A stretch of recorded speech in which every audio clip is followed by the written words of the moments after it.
Hi guys, Colin Taylor here, and this is Loose Groomers with Linda Williams. How you doing? Now, first of all, I want to explain, because Barbara Brickell did say, well, she said Loose Groomers, laugh out loud. What Loose Groomers refers to is a TV show here in England called Loose Women, which is just a casual chat around the table, isn't it? Yeah. And I know they have a version in America too, because Sharon Osbourne's on it and a few other people are on it. So it's just like, you know, talking loosely around the table about a subject of or three. But anyway, today we're going to be talking about preparation for a grooming show. Now, Linda has been competing for a long, long time, and I also competed, but this is basically to get people prepared for grooming competitions and what it takes to prepare themselves. So what do you think the main... Find a good dog with a Find good a really coat. good dog. And that could be a customer's dog or your own dog. Absolutely. And also, what makes a good dog? Now, when you're in novice and intermediate, or they call it, you know, they call it different levels in different countries, but basically, you know what, you can get away with a little bit more when it comes to novice grooming and intermediate grooming, but when you're competing against the big wigs, then you've got to go for the impeccable dog, don't you? Yeah. Which sometimes I think is kind of, you know, takes away from the word dog grooming competition, but you know what, we are moving with the times and we have to realise that we've got to find better dogs. Yeah. Don't you agree? Yeah. I mean, the first dog I ever used was a customer's dog, a little Lhasa, and it came in and she wanted it groomed, and it has such a lovely coat, and he was really good, stood, very, and I used that dog. So I asked her, and I was lucky enough to use that dog, and I got placed third. And you know what? That's my favourite thing to win, because it was my first competition, and the worst thing about it was I got in the ring, and the blade, I was going to clip it, and the blade wouldn't go through, and I was panicking, so I just picked up my thinning scissors, and I did it all with thinning scissors. Oh my God. And I got placed third, so I didn't think really I was good. going to get placed. And did you give the ribbon to the owner? no, I can't. See, and you know, which I've done too. Yeah. So okay, so basically, we got Master Groom coming up, and I want to get people. You know, let's just say you find the perfect dog, and then you have to go in the ring with enough coats. So they ask for 6 weeks of growth, or they want to see a big difference from before and after. But I always say, you know, when it leads up to the competitions, and I see it all so often, you have to be very, very prepared way ahead of time, which means when you get to the competition, everything's ready, you haven't got to stress out, everything's ready for you to go in the ring, and you get there on time. If you know, but there's a grooming competition 3 hours away, you know what, I hate to say it, but sometimes you've got to, if you want to be really serious, stay in a hotel so you're closer to the venue, and you're there way in advance, you can get there and relax. Yeah, definitely. And it relaxes the dog. Absolutely. And, you know, because it's not just about you, it's about looking after the dog that you're competing with, because that's most important. He's the one that's got to stand on the table and be good. And yeah, because if it's your first time, it's probably the dog's first time, which means the dog is just as, you know, in know-how as you are, so it's about getting there. So you get to the show, and normally the halls open for the competitors around 7:30. Take Master Groom, for instance, the halls for the competitors will be open at 7:30, so you can get your tables in there. American groomers are lucky because all their tables are all set up because they're supplied. In the UK, we're not that lucky. So you know, not that our suppliers aren't good, because they're incredible, but so you get your table set up. That way you can then step out the ring, relax with the dog, and then you can go into the ring for pre-judging. Yeah. Now, some shows supply electric. My show, we supply electric to the novice and to the student class, but the intermediate groomers, then they and the champion, they have to supply their own electricity. And we've got to speak up a little bit. So, you know, make sure you do bring your cordless clippers all nice and charged, groomers, because that way you're ready for it. And, you know, so you can go into the ring. Do you believe that table mans make a big difference when you present your dogs? yes. You do? Yeah, I think it looks nice to present your dog well. So it's about presentation. Yeah. And also, if there's a show which has the Best Presentation Award, I think it plays a big part. It doesn't necessarily mean you have an upper hand from another dog who doesn't, because it's about the grooming, not about how you present the presentation. However, if there is an award for presentation, do that. Also, when you have your dog on the table, it makes the haircut stand out. It improves the actual haircut, brings it out more. Yeah, and make sure if you're doing a black dog, you don't use a black tablecloth at the end. Use a contrasting colour to show off your dog. And also yourself, when you're wearing your smock or whatever you want to wear, make sure that the outfit you wear, you know, it brings out the dog's outline also. Yes. Because, and I've done this so many times, I was terrible. Black dog, black smock, and I'll be like, you know, I'll be trying to stand to a side. So it's very, very important that happens. Yeah, yeah. Now, we've had a lot of conversation tonight when I posted regarding the subject about critiques. And this is a very controversial subject, and I don't want to make it a slagging match because it's not nothing about that. But, you know, sometimes, like I said before, the judges are going from class to class. It's really important that the judges do a critique, and it's important that you catch a judge as soon as possible after that class. Yeah. Because that way it's fresh in your head, isn't it? Yeah. You know, so, I mean, what do you think about I mean, like I said, Sally Hawkes at my show, she did, and I'm going to make it a mandatory thing this year, where the judges, they have to give a critique while they're judging the dog. Now, you have to look at the big picture. In America, you roughly have 1 minute to judge a dog. Right. Okay? Now, that may seem very, very fast and very, very hasty. However, you have 45 dogs in a ring. That's 45 minutes. I personally think it's a good idea because, you know, especially if you're competing with more than one dog and you finish your class and you've got to get ready and go, you might miss out on the chance to have a critique. Or Absolutely. the judge is busy, got to go up to a seminar. So I think it's a good thing that the judge stands there and says, you've got a bit there I would have taken off, or however they want to do it. But I think it's a good idea because, you know, there's always something that you can improve on. Even if you win the class, there's something you can improve on. Okay. So I think it's a good idea, and it's not like they're saying anything that's going to change the outcome of the competition. Absolutely. And we have a question, but one thing I want to say before that. When you're doing a critique while you're judging, first of all, when you're combing through a dog, you can comb through a dog in 1 minute, and you can pull out things and you can show that person without making them feel silly. Yeah. But also, you always start off a critique with a positive, and there are always positives. One being that they've made it into the ring and they're doing what they're doing. Second being that they always do beautiful work no matter what. It might not be up to your standard or somebody else's standard, but it's their standard, and you're judging their standard of work. Yeah. And so I think it's really important that you make them feel good, and also you tell them what they've done wrong, but in a positive, informative way. Yeah, absolutely. Because you want to encourage them to compete again. Yeah. You don't want to make them feel deflated and going home and feeling upset, or make them feel like they haven't done a good job at all, or they're not worthy to compete, because anybody and everybody is worthy to compete. And it's a way of learning, but it's the way you get that critique which is important. Now, the verbal critiques while you're judging does not give you any inclination that you've placed or not placed. It is a generic critique which tells you what you've done beautifully and what you could do to improve. Yeah. So we have a question. Go ahead, Johnny. Yeah, we've got a few questions, and we'll try our best to get through them because we're only on for half an hour-ish. So first of all, we have Chloe. She has asked, as a newbie who met you both yesterday,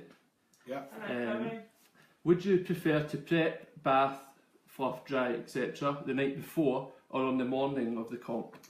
The morning of. Now, this is where the Americans are privileged, because when you're in America, you have this beautiful van called the Best in Show van, which you can go and prep your dogs, or you have a facility like in Vegas. It is absolutely incredible. They have like 20 tables and dryers and bathtubs, and so obviously it's the most important to get your dog in that ring as fresh as possible. But I think in this country we're not privileged to be able to have those facilities at the moment. Well, we are at Master Groom. We have some grooming vans which are going to be there for you guys to prep and wash your dogs.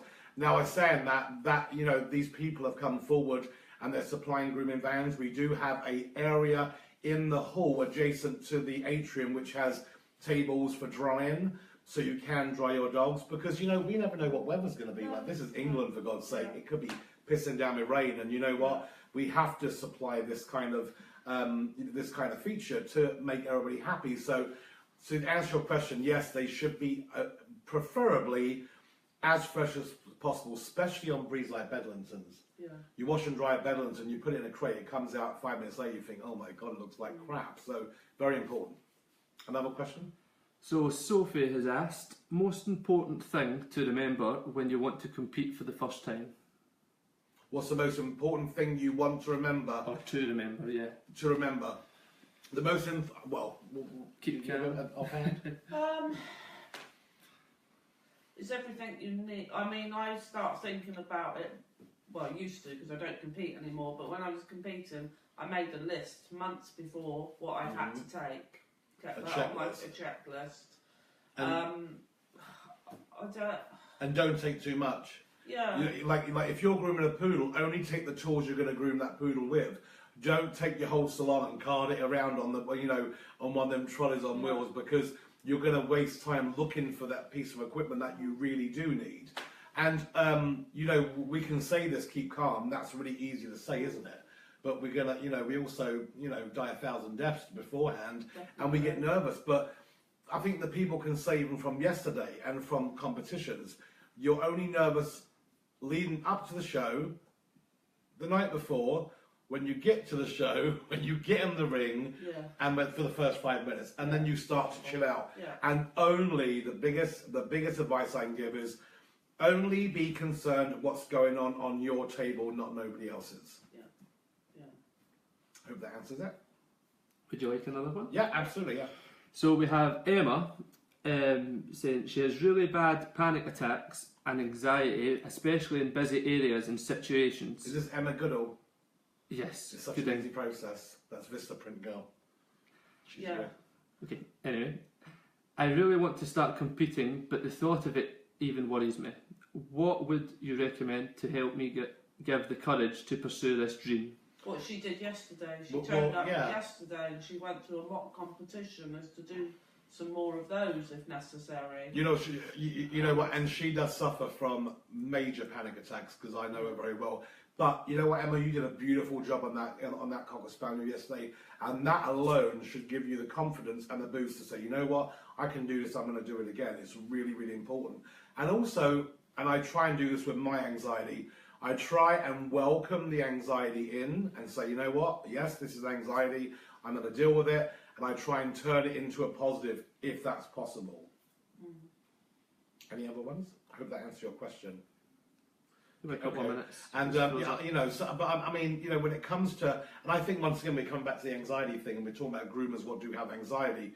Some have anxiety in different volumes than others, but anxiety is anxiety, and when you're coming to a competition, it's that lead up to it, because anxiety is like a roller coaster. You go up, and then you got your down also. So it's really, really important that we try and figure that out. Yeah. Is there anything okay? There's like rescue remedy. I don't know if that would help. Well, I know. I hope they don't mind me saying this. I know Peter Ensel could talk about rescue remedy. I think Alison Rogers has used it. I've used it, and they also use it on the dogs. I don't think it helps when it comes to people with severe anxiety. But you know what?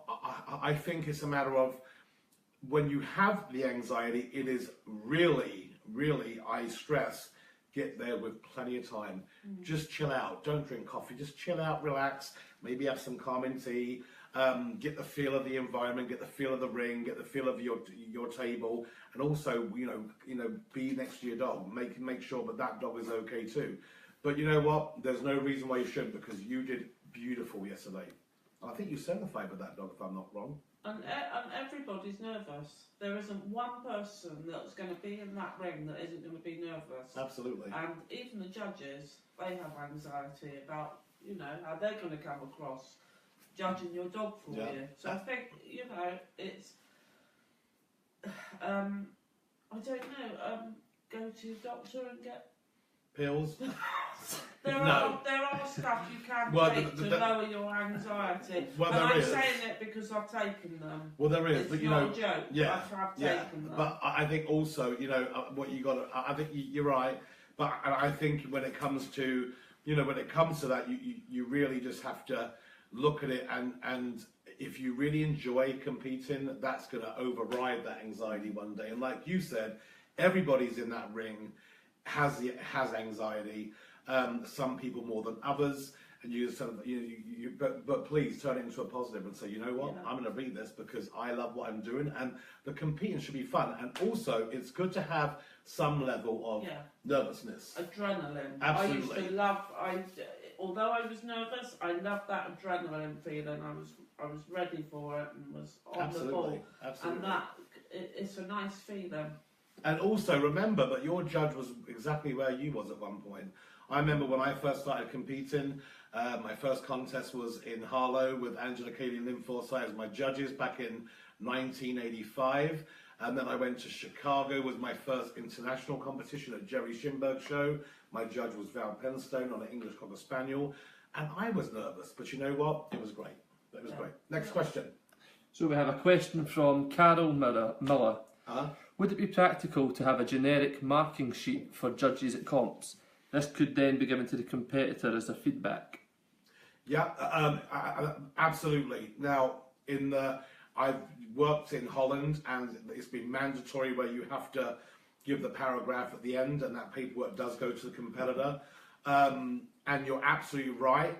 That would be a good idea. It would be a good idea. Yeah, it's a good idea. However, the comments would probably be very, very short and maybe helpful, but maybe, like you said, a tick sheet. So on preparation, out of maybe 10. Yeah. What would you get out of 10? Out of clipper work, out of 10. Yeah. So that way you'll know where you kind of did fall short on. And so maybe you're right. I think that might be a good idea. Maybe I'll start. Maybe I could do that. Yeah. So that way the contestants can get that back after, and once again they can look back at it. And I think, even on a dog with bad prep work, still may have incredible clipper work. Yeah. Saying that, not incredible because it's not going to be on clean hair, but still, just because one may be low, the other mark may be high. Yeah. Any other ones? Yeah, we've got loads, by the way. Okay. We might not get through them all, but we'll try. Okay. Sophie James has said, I don't have the confidence. What would you say to help me? You have sort of went over that. You don't have the... Oh, well, you know what, Sophie... Sophie J... I know Sophie. You know what? What can you say to overcome that? Apart from dragging your ass to the show myself, which I don't know where you live. Unless you're local, then I would. But you know what? Or find workshops. Workshops are a really good place to start because there's about 7-8 people in the room with you, all doing their dogs. So training workshops are a good place to start. I think, and I think the difference. I think the workshops is great. I think, and what was good yesterday about the mock challenges, there was no placements. Yeah. So it was really you come in with a dog in your different kind of grades of how long you've been grooming, and you groom that dog under competition standards, but there was no placement, so nobody felt like they had to go to win. No. They went to get the experience. Yeah. So, but I mean, Sophie, you know what? It's one of them things where, you come, it is a real friendly atmosphere. I can't say there isn't a show in the UK with a bad atmosphere. They all have incredible atmospheres, my one included. So you know what? Sign up. And when it comes to levels of experience, when I talk about the student class, I say, compete. You get a pair of clippers anyway, over £100. Yeah. You know what? And you come and you learn. Watching other people have the same problems as you helps, doesn't it? Because we all feel better when we know, but we're not alone. So just get your butt there. So next we have Alice. She said, as a previous newcomer in competitions, it was unfair to compete against breeders / showing people who have been grooming their dogs for decades, albeit not professionally. Is there a way this could become a more level playing field? Yes, actually that's a really, really good point. And you know what? There are very, very strict rules in America. and they are becoming very, very strict rules over here. If you are a breed specialist or a dog handler, you automatically have to go into the champion division. And you know what? Because to me, and it's very, very obvious when you're looking at novice or intermediate, when a dog sticks out like a sore thumb because it is impeccable, there's normally a very good reason for that. And if it's a breed dog and you know it's a show dog, and it's because they specialize in that. There's also rules and regulations. You know, they have very strict rules over there where if you're a show handler or a breed specialist, you go into champion class. If you sold a dog to a judge or vice versa, or you've had seminars under that judge, you can compete under that judge within the last 6 months. So now that's on a one-to-one basis, not a seminar. I must stress on that, because it's not fair to say you can judge somebody just because you've given a seminar to 20 people. Go ahead. This is quite a simple question. It's from Trey B. Is there a charge for the grooming van use at Master Groom? Then, actually, I would hope the groomers would tip the person who provided the van. So I'm going to say that's on a tip-in basis. Maybe £5. You know, you could American style. yeah, exactly. Because at the end of the day, they've come, they're supplying a van. Now the van will be there. You can use the bathtub. Obviously, there might be a line of people. I'm saying this not to tell everybody to bring their dogs dirty, because I want people to come assuming their dogs are washed and dry. It's mainly for people who can, and also for my international people coming over. So, excuse me, I have people coming over from Canada, and I've got European people coming over. So, if they want to use the van, it's mainly for them. But you can use it, but this is not for people to bring 150 dogs to Master Groom, not washed and dry, thinking they can wash and dry there, because it's not. But for the people that do need to use the facilities, as far as the grooming van, you can tip the provider of the van. But when it comes to fluffing your dogs up and, spritzing them down, there will be an area for everybody to do that. Yeah. Another one? We have Faye. Do you think the time the dogs are on the table is too long, and do you think every competition should enforce at least one dog toilet break? Yes, I do. Every show should have a toilet break. And you know what? I know the first time I did it, I had complaints from people, and I'm like, you know what? Quite frankly, if you don't like the toilet break, then you don't have to compete. Because to me, the dog is, once again, it comes down to, it's not just about you, the competitor, it's about the dog. So the dog should get a toilet break and it's not just about the toilet break. It's so you can look at the dog in movement, which is very, very critical, isn't it? Oh, yeah. To see that dog move. Yeah. So I hope that all the shows in the UK will enforce that toilet break. Absolutely. Yeah. And also, what's talking about that, while you're being judged, and this is for competitors, while you're being judged and a person, let's just say you've got a poodle class of 10, when the judge is on the first poodle, don't stack your dog. No. Let the dog relax. When the judge is coming up to maybe the 8th or 9th dog, because they may be glancing up and down that line, stack your dog. But do not have your dog stacked for so long. You have to imagine how you would feel. Can you explain the word stacking? Yeah, stacking. Some people wouldn't know what that meant. Yeah, but when you stack a dog, it means you're stacking that dog to its breed standard stack, so how it's standing up. Yeah. And sometimes, I remember I used to be very, very, rigid in the way I looked, because I was really serious. Yeah. So, it just comes down to stack the dog when needed. When the judge is walking around watching you groom, don't stack the dog, just carry on grooming, don't worry about what they're doing, and because all they're doing is glancing and seeing your technique and what you're doing. Yeah. Okay, we have Ellie. It's a subject we've touched on before, it's the critique. Would there be any possibility of a brief amount of notes to take home for the critique? Going and asking is fab, but brain is like a sieve, and I often forget most of it by the time I'm home and the adrenaline has worn off. Absolutely, yes. So, okay. Yes, it can be mandatory. Take a Master Groom, for instance. Yes, we could do it so you get some kind of sheets given to you. However, There's nothing like a critique with your dog on the table and your judge in front of it, because they can point at things they've done. This is why giving a critique while they're being judged is important, because you know what? If you're wondering why you didn't, maybe you got second, you wanted to get first, or maybe you didn't place at all, but when that judge pulls that big hair out of your hock, that will tell you by itself maybe why you didn't place. When I competed, I never spoke to the judge unless she asked me a question. Am I allowed to speak to the judge? Of course you can, absolutely. So when she is going over my dog, I can say, ask her a question. Yeah, absolutely. When she's checking my dog over. Well, okay, asking questions. So when they're judging your dog, by having what I want to implement into Master Groom, you wouldn't have to ask so many questions. Yeah. But when you're having a judge your dog, it's normally not routine to have a can you tell me what I've done? I never spoke to the judge. But just by you saying that tells me, but you wanted to say, can you tell me what I've done wrong? Yeah. And it's not about what you've done wrong, it's what can I do to improve my trim? Yeah. Yeah. Next question. Nicole, as someone who's been grooming for a number of years but never competed, I'm a little confused which class I should be entering. Oh, that is the number. You're not alone. There's a million people out there because, Nicole, for instance, she's saying that she's been grooming for a number of years.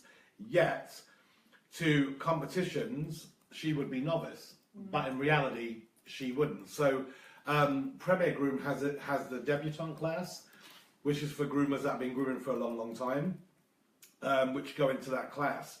Master Groom, for instance, I would probably put you into the intermediate class because it wouldn't be fair to put you in the novice class, but I could probably put you into that intermediate class because you would fit into that division.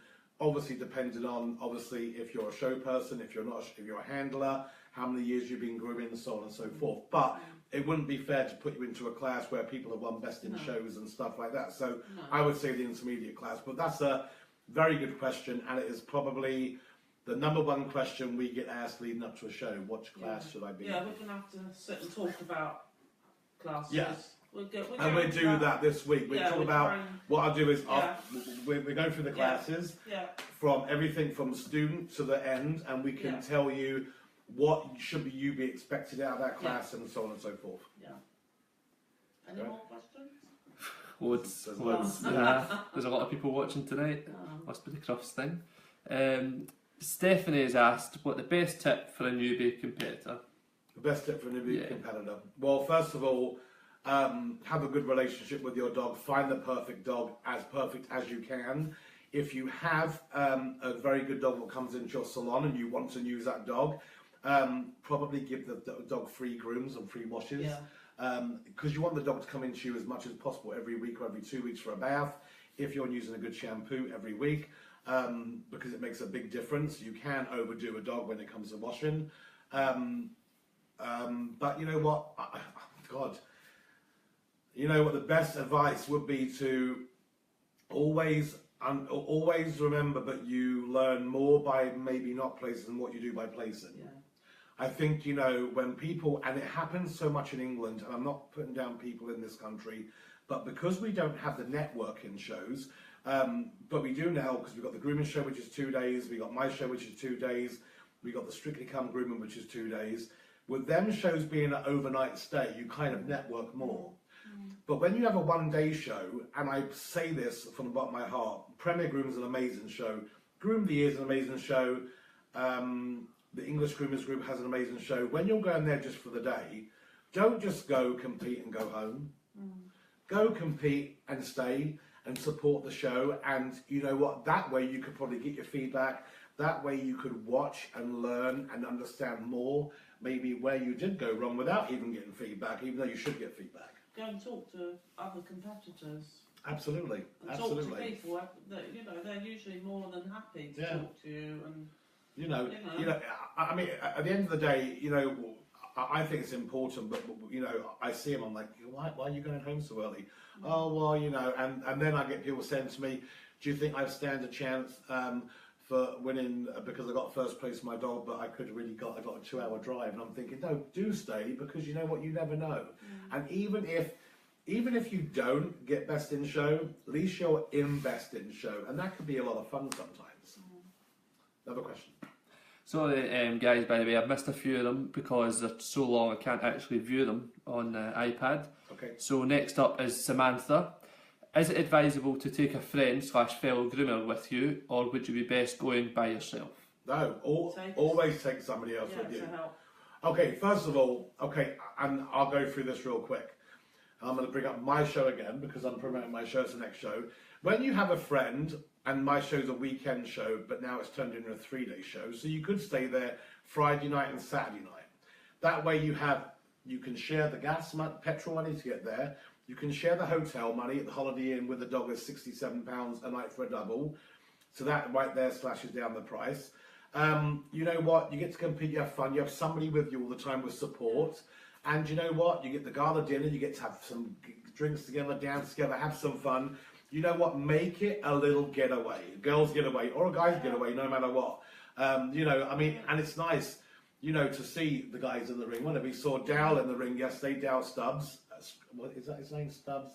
He's going to kill me later. No. Yeah. Is it Stubbs? Studs, whatever. Sorry, Dale, Dale. you did a great job yesterday. But it's good to see, it is Stubbs. Is it? Yeah. Okay. Good to see guys in the ring too. Yeah. But also, obviously, it's mainly it's a lot of women. Mainly, Yeah. you know. I think it's important to take somebody because you've got to get all your stuff into the hall, and you've got your dog as well, and somebody can look after your dog Absolutely. while you carry the stuff, or vice versa. But also, can I just say this? When it comes to assistance, now what you have to realise is, you know what, grooming shows cost a lot of money, and people always assume that, you know, they don't for some reason, and you know it does cost money. So sometimes you do have to charge for an assistant who is a groomer. Now, if they're a groomer, they have to pay obviously to be an assistant, and because then they can go to all the seminars. But if you're putting your mum and dad or your little sister along, you know what? Let me know at least that I know what I can do at the door. You know, because I want you to enter on the online. But when you get to the show, and I can tell a groomer a mile away, so there won't be no getting around me. Let me tell you. You know, but I totally get it. I'm not going to charge your mum and dad for coming to a show, as long as I don't take up a seat in the seminar room. If they're coming to support you, I'm all for that. Yeah. Any other questions? Yep, we have Kerry. I haven't one dog on my books that stands like those I see in seminars and comps. Does having a fidgety dog make a difference when being judged? Okay, so having a fidgety dog, so the question I would say to you is it fidgety to the point where it's not fair for you or the dog or anybody around you? As a judge, you know, the judge does have to judge the dog properly. So, and I had a dog trying to bite me at a show not that long ago, and but there was a prize for the nastiest little shit in the ring. So he won it, and it was great. You didn't win it though. No, I didn't win it. I always win it normally. So, you know, so I mean, it is important. Don't you love it when you get mad at me because you know these little digs on camera? No, So, no, but it is important. But the dog has, you know, you don't want to take a dog away from its owner when it's like that, because if it's like that in your shop, it's not going to be fun to travel with. No. So try and find, and you know what? If you want to find a dog, like I said, contact the competition organizer. They might have a dog for you to groom. You might have to pay a little bit of rental fee, but they might have something for you. Go on Facebook, ask people around your area, you know, other groomers. Go on grooming Absolutely. sites and ask people. Get in touch with local school, you know, grooming schools, and see if they can find a dog for you. You know, it hasn't got to be one of your customers. Absolutely. Question? So we have Emma Brown. Does the technique used make a difference to the judge's decision? For example, would you favour someone who used scissors all over than someone using a comb, attachments? Or is overall finish balance more important? Does this depend on the judge's preference also? Well, you know what? Actually, that's a really, really good question. Yeah. Because you know what? The judges, now, in my opinion, now another judge may argue with me. My opinion always takes a back seat when I am judging, because I'm not judging what I'm doing, I'm judging what they're doing. We've had this issue a few times when it comes to calling the class. the purebred scissored class when it says, well, they're using snap-on combs on a dog, which is called the scissoring class. And I get that, and I probably will change the name of that class because it is confusing. However, when you use a snap-on comb on a dog, you have to scissor over that snap-on comb work, and you normally are only blocking in the dog with a snap-on comb, meaning top line, rear angulation, maybe the underline, putting in the front. You're not taking it down the legs. So you're still scissoring over that dog, but I get where you're coming from. And in my opinion, and I like to put that in the back seat, when I'm judging, I go by the end result. And first of all, I look at the dog's cleanliness. Second of all, how they've got from A to B. And third of all, the overall finish. Symmetry, meaning one side should mirror the next side. Balance, meaning everything should balance beautifully. And the next meaning profile. Does that dog have profile? Now, it was really interesting because when we was on the cruise, I'm not too sure if you were there or you were sleeping because you were drunk. But Kathy Rose had a standard, a breed standard on the projector, and it said blah blah, head this shape, this shape, this shape, this shape, and she then asked us what's the standard, what dog the standard was for, and we were like, whatever, and it was for a turtle. Really? Yeah. So it wasn't even for a dog. You was asleep. So, you know, and I've had this conversation many times. From getting from A to B is your interpretation of the breed standard. A shaved down dog, Kerry Blue, Poodle, whatever it may be, when you shave down that dog to nothing, that is, in fact, the breed standard. Yes, the breed standard does quote hair and how it should be, how it should look, like the black Russian or the Russian black should have a wave in its coat. So when you prep that dog, you should be thinking of that. The Kerry Blue should have it shouldn't be fluff dried. You know, so you do have to think about that. However, when you have that blank canvas being a shaved down dog, the hair that you put on that dog and you carve the haircut in is your interpretation of what you think the breed standard should be. I've had this argument many times about the Bedlington Terrier. Does the Bedlington Terrier breed standard in the UK say shave the foot? No, it does not. It says a hair foot. So somebody's interpretation of that was, will it shave it? My interpretation of that is a hair is what? What's a hair? A rabbit. A rabbit, type of rabbit. A rabbit's foot is very flat and more pointed with a layer of coat on top. So that's my interpretation. Okay, I hate Bedlington with shaved feet. Doesn't mean to say I'm going to knock somebody down for shaving a foot on a Bedlington. Hope that answers a little bit. So next up we have Fran. I would love to compete, but due to going through a horrendous experience somewhere I used to work, my confidence has been knocked badly. I know the people from there compete now, and the thought of bumping into them at a comp petrifies me. So it has stopped me from entering. How can I get over this, as I really want to try this? Okay, so once again we're coming back to self-confidence in the industry, and you know what, we're coming down to another situation where... Do you know what I would do? What? I would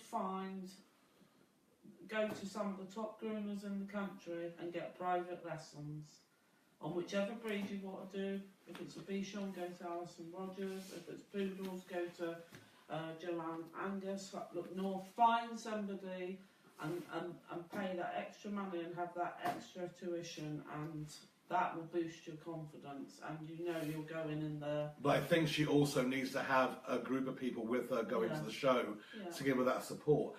You know what, remember, them people that are nasty to you are probably as nervous in the ring, and so, you know what, then they're going to be preoccupied, believe me. And if they're not, then I would take big issue to that, because we don't be liking bullies. So, you know what, go for it. If you have any questions and you want to ask me after this live feed, you're more than welcome to message me. But when it comes to confidence, this is a big issue. And I want to see, you know, the thing what scares me is, you know what, we are a very, very small pool of people that do compete. And so we want to see the competitions continue. And the only way to do that is if we do help one another. Yeah. So, you know, do message me if you need help. So next up we have Raquel. Does your groom have to be a show trim or can it be a pet trim? Most dogs I have in haven't got show quality. Bichons haven't got the huge fluffy head. Okay, so no, it doesn't have to be show quality until you get into the big divisions. The big competitions, the 8 champion divisions, you need to find, if you want to do a Bichon, make sure it does have the correct coat, the correct weight, the correct, the correct crispness to its coat. It has to tick all boxes for that. However, once again, saying that, like I said before, you get away with a little bit more in novice and the intermediate, little bit in intermediate, but you get away with a lot more in novice. And you could always talk to your customer and start thinking about competing next year with one of your customers' dogs. Start growing it in, giving it free grooms all the time and getting it the way you want. I know for a fact, I know this, if you went to Alison Rogers or Zoe and you wanted to learn Bichons, they would give you classes and they would loan you dogs. I know that for a fact because I've seen a lot of dogs belonging to these people in the ring that I've judged. Yeah. So I know, but it's out there. If if you have the basics down, that's great. But if you want to go up to the next level, then you've got to find the next level of animal. And there's a whole pool of people out there that can help you. You know what? Don't assume that the dog. I mean, we are very, very friendly, and we're giving it at the end of the day, and we will do whatever we can to, to make it possible for. Because Bichon people want to see their breed done properly. Yeah. Just like Bedlington people, like Poodle people, like any kind of breed-specific people. Yeah.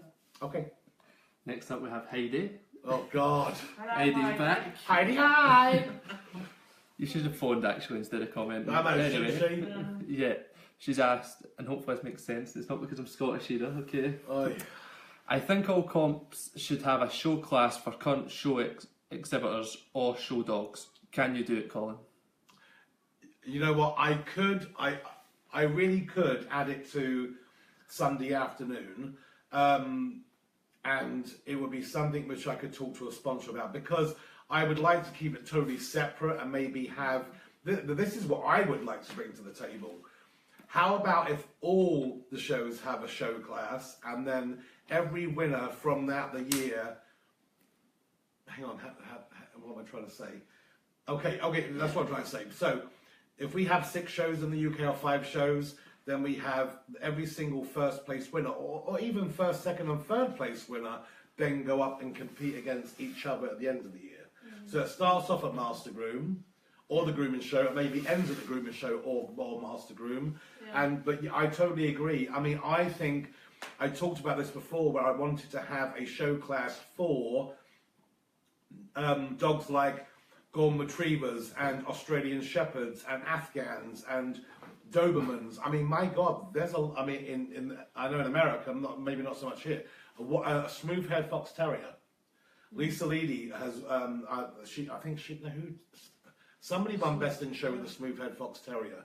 You know, there's a lot of grooming that's involved in these dogs. So, yes, I will probably, I'll work it out tomorrow. Maybe Johnny can add it to the actual the menu on the website, maybe, where we have a show class, but there would have to be first, second and third. I probably wouldn't want it to go into Best in Show. No. I would probably keep it separate, and maybe we can work out something with all the shows to make it maybe a heat thing. Yeah. Go ahead. So with Natalie Griffiths, when it's novice, can you do a mixed breed? Yes, you can do a mixed breed. In the novice, okay, the student and newcomer class is only one class and you can groom any breed, okay? The novice class has their segments like toy mini poodle novice, standard poodle novice, hand strip novice, mixed breed novice, not mixed breed, workshop. Workshop means the workshop class, so you'd be in workshop novice, is for purebred dogs not done to breed standard or mixed breeds in any standard of groom. So if you're going to groom a poodle in the workshop class, in novice, it would have to be a poodle in a Kerry Blue trim or a Bedlington trim, or if you're going to groom a Lhasa or whatever, then you can groom it however you want. Should we do one last question? One more last question, and we're done, because it's like 45 minutes. And I think we should possibly make this a part 2. Yeah, we could go over the cuffs thing. Yeah, absolutely. Because, people have got a lot of questions. So we have Melissa. Can you clarify what you mean by profile as one of the 3 things you look at whilst judging? Okay, so profile. Okay, yeah, I can actually. Profile is a three-dimensional picture. What's Melissa's last name? Waters. Walter, yeah. Okay, so profile is a three-dimensional picture. So a lot of people think profile is a side-on view of a dog. But the reason why a person looks around a whole dog as a 360 is because profile is a three-dimensional picture. It means, does that dog, when you look at the standard of a breed, like when you look at Westminster Dog Show or Crufts, for instance, at the Best in Show, you have every single dog that has won their group. The judge is judging that dog on its breed standard, okay? And with that breed standard comes profile. Does the dog have profile? Does it have the right structure? And also, you can only show a good profile if the dog is stacked correctly. So once again, balance is, does the dog balance? Does it fill your eye? When you look at the dog, is your eye drawn to the middle of the dog and everything around it pretty? Symmetry is obviously, have you mirrored one side with the other, which I find very difficult. It's one thing grooming one side well, it's another thing when you've got to turn the damn dog around and make the other side look the same. It's not easy. And then you have profile. Does the dog have its individual profile? If it's Kerry Blue, does it have that Kerry Blue profile? And this is why it's important that, you know, I'm not asking people to memorize the breed standard, and it's not about that at all. It's about looking through the UKC standard or the American standard, and when you look at a dog's structure, the structure will give you the profile it needs. Take an Irish Water Spaniel, for instance. The Irish Water Spaniel doesn't call for a severe tuck-up, okay? Which means the undercarriage is very, very gradual, which means in its haircut, you do exactly that. A Bedlington Terrier has a very severe tuck-up. And so you've got to look at what the breed standard is calling for, and then you can put that profile haircut on that dog. If you have a dog, Kerry Blue, for instance, they drive from the rear, they have a very powerful rear, which means you don't go taking all the hair off the rear, because then you've just taken away from its standard. Anyway, that's awesome. You guys have been great. Have you enjoyed it? Yeah. Have you guys enjoyed it? What we'll do is we'll look at the questions that you've sent in, because Johnny said some of them were too long and he couldn't read them on the iPad. So we'll have a look at those and we'll try and come back to those. Yeah, we'll come back this week, because also I want to go through the classes at Master Groom. Meanwhile, maybe I can talk to Joanne Angus and Zoe Duffy, and also Kelly Davis. I forgot Kelly Davis has a show also, which is Super Groom, which is here in Somerset. And I think if we get all the show organisers together, maybe we can be on the same kind of page when it comes to the grooming shows, because it's not just about my show, it's about, you know, all the shows throughout the year. And I think we do. We have the grooming show, we have in February Master Groom, we have Kelly Davis's show, we have the Welsh show, we have the Egg show, we have Premier Groom, we have Strictly Come Grooming, and we have Grooming Year. We have 8 shows. 8 shows. That's a shit ton of shows. So we have to work together. So I hope you guys have fun. Have a good day. See you later. Bye. Bye.